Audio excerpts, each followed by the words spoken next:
Good evening, Mr. Zakir Naik. My name is Gulab Chand Vishkarma, and I have a question. Bakrid is very Kareeb, very near this time, and the Muslim faith believe that on the occasion of Bakrid, they sacrifice the goats, buffaloes, and cows, and all that. And according to the Islam, insaniyat and humanity is very important, and every faith should be pity and kind on animals and human being and all that.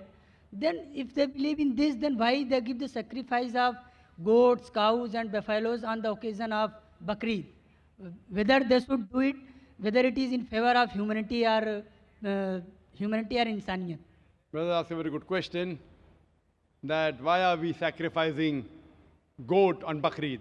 If it's not a Bakrid, can we sacrifice goat? No. Any animals, any No, animals. can we sacrifice goat if there's no Bakrid? They sacrifices, they kills. I'm asking you the question, that means if no Bakrid, if we sacrifice the animal, it is allowed? No. Generally, why do you? Other So our occasion direct also. question, why do you have non-veg? Correct? No, I'm not getting what you are saying. Your main question is, why do you have non-veg? Why do you have meat? Actually, I want to say on the occasion of Bakrid and other occasion as well. Oh, okay. हाँ, I'll on the answer other both. occasion as well.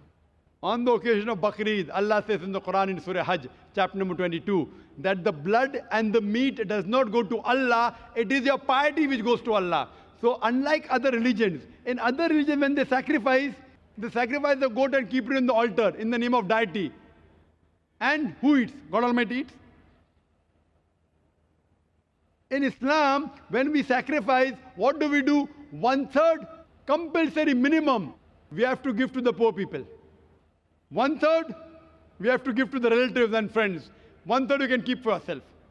So maximum you can keep is 1/3 for yourself. If you want to give full in charity also you can give. So when we are sacrificing, what are we doing? We are benefiting the humankind. We are giving them food to eat. Now giving food to eat is good or bad, brother? Giving food to the poor people to eat, is it good or bad? Good. In humanity, is it good or bad? Good. So therefore Islam is a religion of humanity. Now you may ask the question, what about killing animals? It's good for humanity, but what about animals? In short, a Muslim can be a very good Muslim even by being a pure vegetarian. It's not compulsory in Islam that you should have non-veg, but since Almighty God has given us permission to have non-veg, why should we not have non-veg?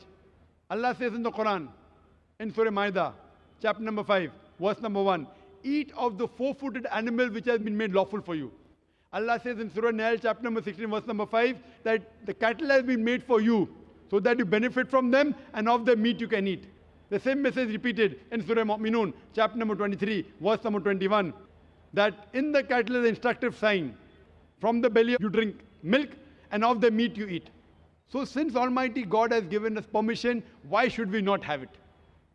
Now coming to the logical aspect, today science tells us that in non-veg food, in flesh food, it is rich in vitamins, and it is only food which has got complete protein. Our human body, there are total 23 amino acids required by the human body, out of which 8 are not synthesized in the body. It has to be given from the external diet. There is no vegetarian food which gives you all the 8 amino acids.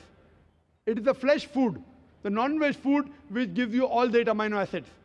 Furthermore, if you analyze the set of teeth of the herbivorous animal, cow, goat, sheep, they have got flat set of teeth. They only have vegetables. They can't have flesh. If we analyze the set of teeth of the carnivorous animal, tiger, leopard, lion, they have got pointed set of teeth. They have got a carnivorous set of teeth. They have canine set of teeth. They only have flesh food. They can't have vegetables. If we go in front of the mirror and we see a set of teeth, we have got pointed teeth as well as flat teeth. We have got an omnivorous set of teeth. If Almighty God wanted us to have only vegetables, why did He give us the pointed teeth? For what? To have the flesh food. Furthermore, the digestive system of the herbivorous animal, cow, goat, sheep, can only digest vegetables. They can't digest flesh food. The digestive system of the carnivorous animal, tiger, leopard, lion, can only digest flesh food. They can't digest vegetables. But the digestive system of the human being has got small intestine and long intestine. We can digest vegetable as well as fresh food. If Almighty God wanted us to have only vegetables, why did He give our digestive system we can digest both? Furthermore, there is a misconception that Hindus should not have non-veg. It's misconception. If you read the Hindu scriptures, it's mentioned in Manusmriti, chapter number 5, verse number 30, that Almighty God created some animals to eat and some to be eaten. If you eat the animals that have been created to be eaten, you're not doing a sin. It's mentioned in Manusmriti, chapter number 5, verse number 31, that Almighty God has created some animal for sacrifice. So if you kill the sacrificial animal, you're not doing a sin. It is mentioned in Manusmriti, chapter number 5, verse number 40, that killing in sacrifice is not a sin. There are various references in the Hindu scriptures and the Vedas that the sages and sons, they had non-veg, they even had beef. If you read Mahabharata Anushasan Parv, chapter number 88, you know the story of the Pandavas. You know Pandavas? 5 brothers. The eldest brother Yudhishthir, he asks Bhishma that what should we give in yagna, in puja, so that our ancestors will be satisfied. So Bhishma replies that if you give herbs and shrubs and vegetables, our ancestors will be satisfied for 1 month. If you give fish, for 2 months. If you give meat, for 3 months. If you give hare, rabbit, for 4 months. If you give goat, for 5 months. If you give bacon, for 6 months. If you give birds, for 7 months. If you give deer, 8 months. And the menu continues. If you give buffalo, for 11 months. If you give cow, our ancestors will be satisfied for 1 full year. And if you want your ancestors to be satisfied inexhaustibly, give red meat of goat or a rhinoceros. Who says that? Bhishma to Yudhishthir. The full menu is there.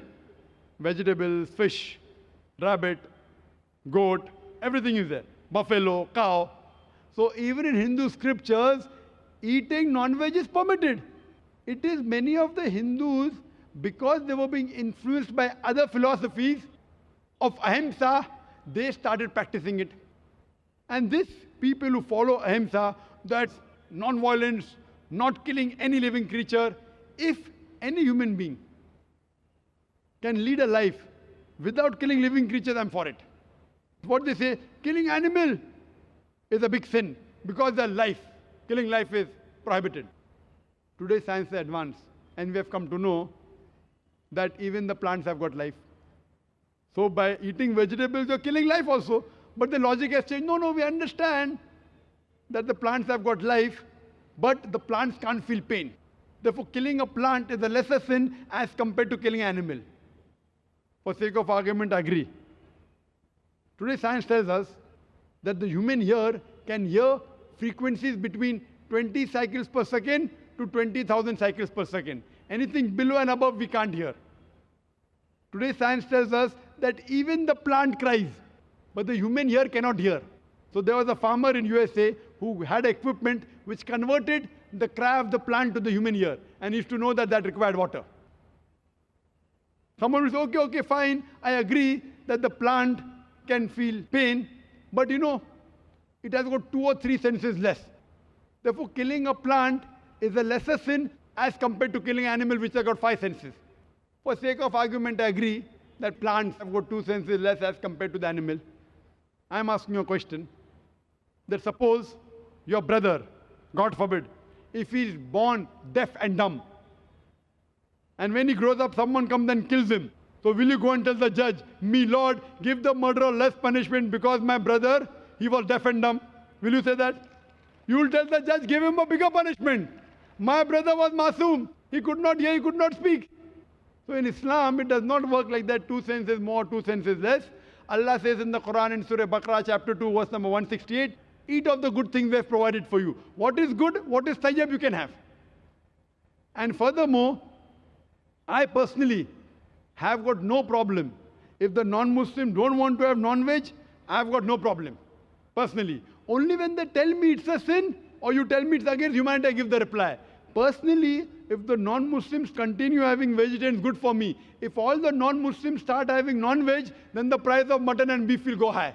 Personally, I've got no problem.